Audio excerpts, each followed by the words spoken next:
Márcio Salgado entrevisto agora o escritor e geólogo Geraldo Lima, diretor do Movimento de Solidariedade Ibero-Americana.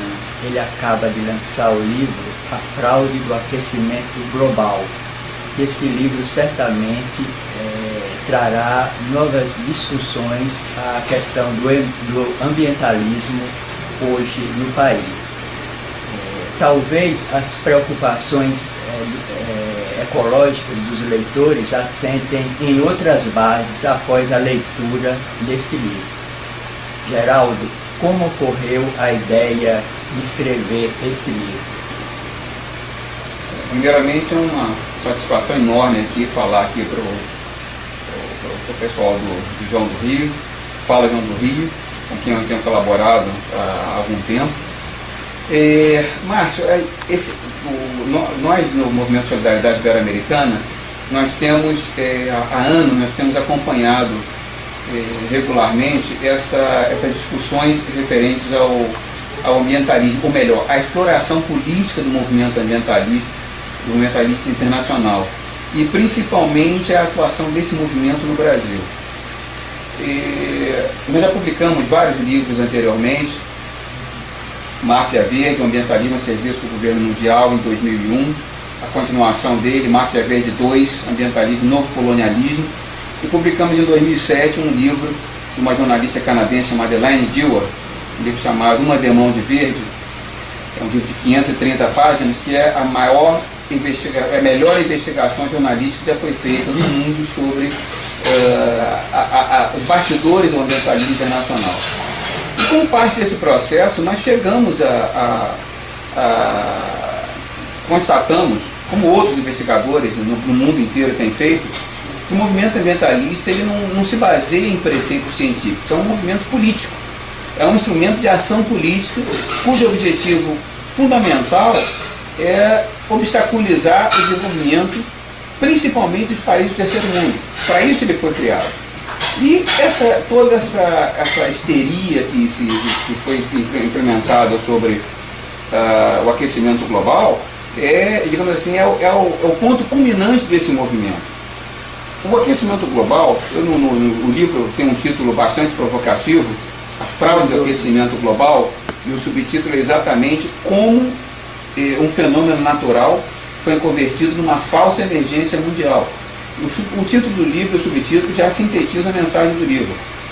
Não é que o aquecimento global seja uma fraude como fenômeno. O fenômeno existe, só que é um fenômeno natural, que ocorre há milhões de anos, ou seja, evidentemente sem qualquer interferência humana nesse processo.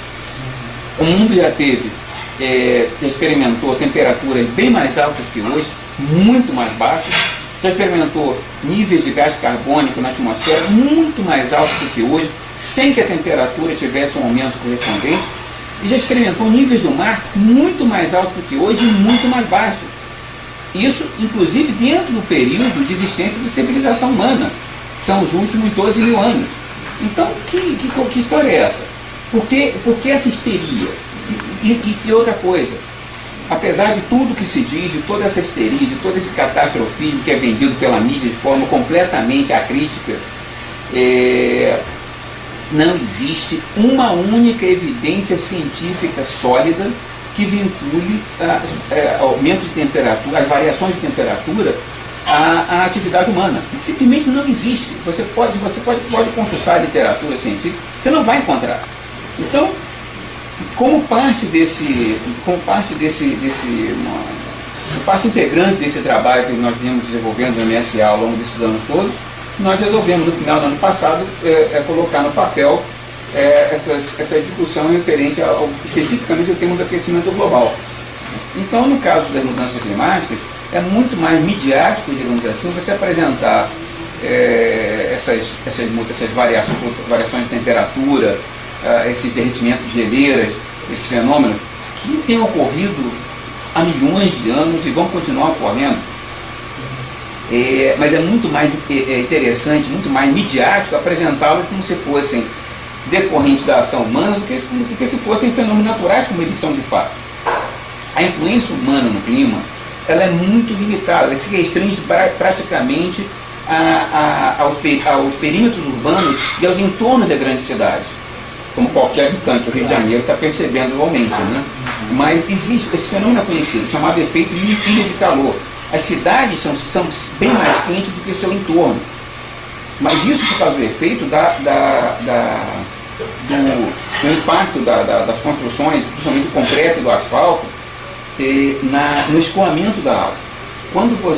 A cidade, quando a água da chuva cai, ela é escoada, ela não evapora, a maior parte dela não evapora. Quando a água evapora, por exemplo, no campo, ela rouba calor da atmosfera. Na cidade não, ela é escoada, vai para as redes de coleta de águas pluviais e acaba nos rios e nos oceanos. Mas quando você impermeabiliza o terreno, você cria uma barreira a esse processo de evapotranspiração da água. Então isso aumenta muito o calor do centro dos perímetros dos centros urbanos. Mas a influência humana, ela se limita a esse perímetro urbano e aos entornos imediatos dele. O homem está muito longe ainda de poder influenciar o clima em escala continental e global, mas muito longe. Inclusive você registra no livro que em meados dos anos 70, a revista Time estampou uma manchete falando do resfriamento global. E a partir dos anos 80 se entrou na agenda do aquecimento, não ouviu? Exatamente. Eu me lembro muito bem desse período, porque eu estava fazendo a graduação em geologia na época, meados da década de 70, e naquela época já se ensaiava um pouco esse catastrofismo ambientalista, eu estava ensaiando seus primeiros passos, estava engatinhando esse processo. E naquela época, digamos assim, o sensacionalismo em relação ao clima era o oposto do de hoje. Era o resfriamento global. Inclusive, eram várias manchetes, não com a intensidade de hoje, é verdade, mas já se via manchetes, eu cito alguma no livro, inclusive, de que o mundo estava se encaminhando para uma nova era glacial.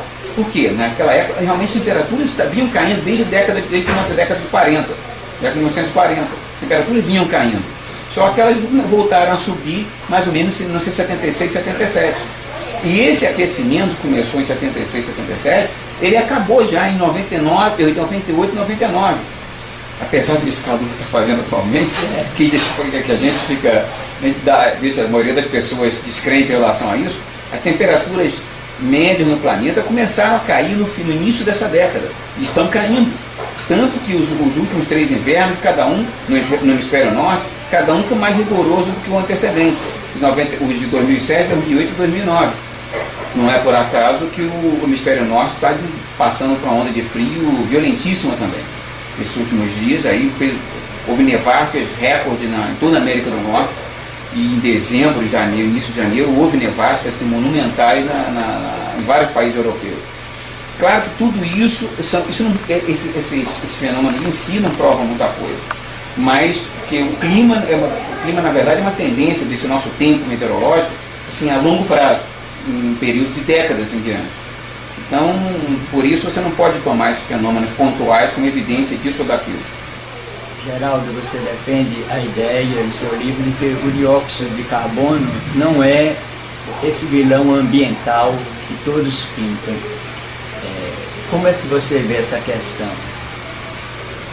Essa é uma pergunta bastante interessante, porque realmente o CO2, nosso popular dióxido de carbono, o gás carbônico, ele tem sido pintado realmente como grande vilão ambiental em todo esse processo. Inclusive, um dos objetivos dessa campanha é exatamente a de restringir os usos de combustíveis fósseis, que são responsabilizados pela injeção maciça de CO2 na atmosfera, além dos fluxos que ocorrem naturalmente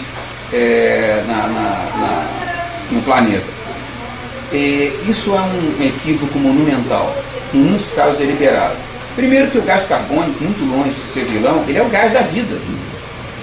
Todo mundo sabe que aprendeu isso no ensino básico, nas aulas de ciências. O gás carbônico, ele é o principal alimento das plantas.